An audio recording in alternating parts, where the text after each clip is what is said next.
Coming up on Ignition GT, we swap the open road for the open water and take an in-depth look at the Volvo Ocean Race. And we drive one of their cars too. The motoring year is off to a cracking start. We give you a rundown of January's newsmakers. And our guests discuss their favourite holiday wheels, from a Suzuki with a South African touch to a dynamic station wagon from Honda.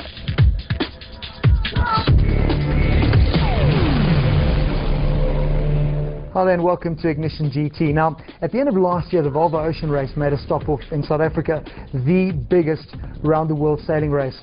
Epic event, and it gave South Africans a real unique opportunity to get up close with these unbelievable sailing machines. It also gave Lindsay a really special opportunity to drive a Volvo with a difference.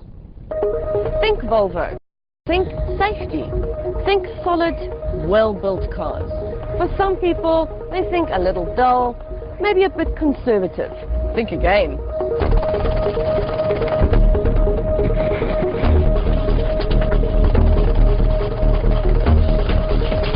This is where the Swedish brand gets an exciting, adventurous, extreme personality. We've seen it building on the car side over the past few years.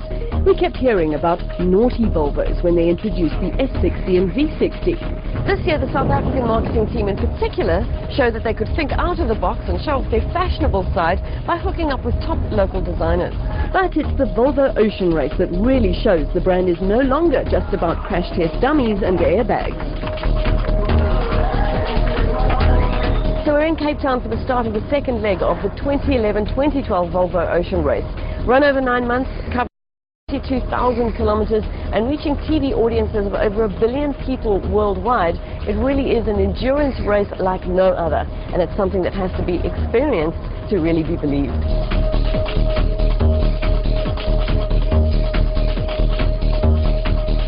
Had a good start, nice way to the top mark. Being on board with one of the 6 race entries has been absolutely amazing. We had the opportunity to learn a little bit more about sailing and how it's done from the camper team from New Zealand during the Pro-Am race, which happens 2 days before the actual start of the leg. Amazing. If I can compare it, it would be like sitting in the passenger seat of an F1 car, if there was one, with Sebastian Vettel. It really is the F1 of sailing.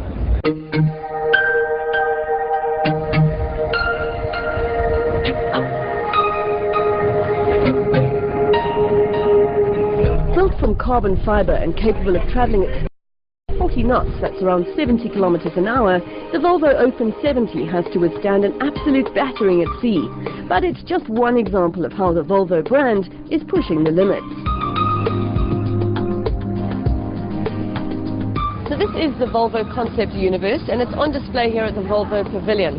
Corin, can you tell us a little bit about how this is supposed to be displaying how the Volvo brand is evolving? Well, the Concept Universe car was first shown in Shanghai about 6 months ago, and the whole idea behind it was really to show a little bit of cues of what our future design strategy could possibly involve, very much based it on our new brand strategy, designed around you, taking then a very much human-centric approach.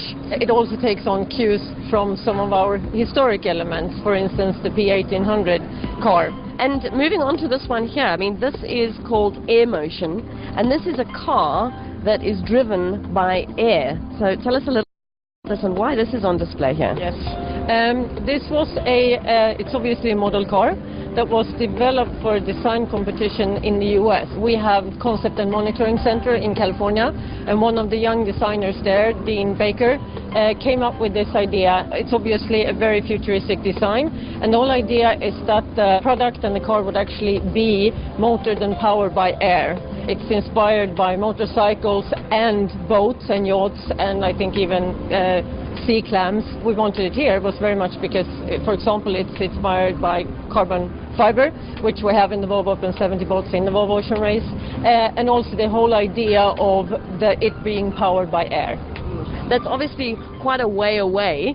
So if we move to the last car that we have here, this is obviously a little bit more in reach of something that's in the nearer future, the plug-in hybrid. Can you tell us a bit more about this V60? It comes really in 3 different modes. We have the pure mode, driven by an electric engine, which can power it up to 50 kilometers. Then we have the hybrid mode, which is then making use of the electric engine and also the diesel engine that's in it. And then we have the power mode, where you get 215 horsepower from the diesel engine, and then in addition to that you get 70 horsepower more from the electric engine, because then we're using all of it to power the car, which gives you really an alternative where you can really have the full pure electric mode, but you can also have a vehicle where you actually have quite some performance and power in it. So this is obviously near future, but present day. Volvo has also brought with them to the Ocean Race this year the C30 DrivE E, and we got behind the steering wheel. This is an all-electric car, already on sale in Europe. It has absolutely no exhaust emissions and runs purely on its 24 kilowatt hours battery, which takes around 8 hours to charge from your regular household supply. So the Volvo C30 Pure Electric is that it feels exactly like a C30. It looks like a C30 inside and outside. The only difference is this. It sounds a little bit like an electric train on the quiet side. Yes, you might miss the sound of the engine, but that sound of nothingness translates into this really, really smooth drive. So the torque is there, the power is there, just the noise isn't. So instead of a normal rev counter, you have a kilowatt meter, which is showing you obviously the power that you're getting out of the engine, mostly sitting on 20 to 40 kilowatts, except when you come off the accelerator and you get some brake regeneration, which gives you between 10 and 30 kilowatts. You've got an eco meter, which mostly, thank goodness, I've been sitting in the green. Even coming up Signal Hill, it just was reaching outside of the green. So it's very, very easy to drive economically, according to the electric car. So the D stands for drive, the H stands for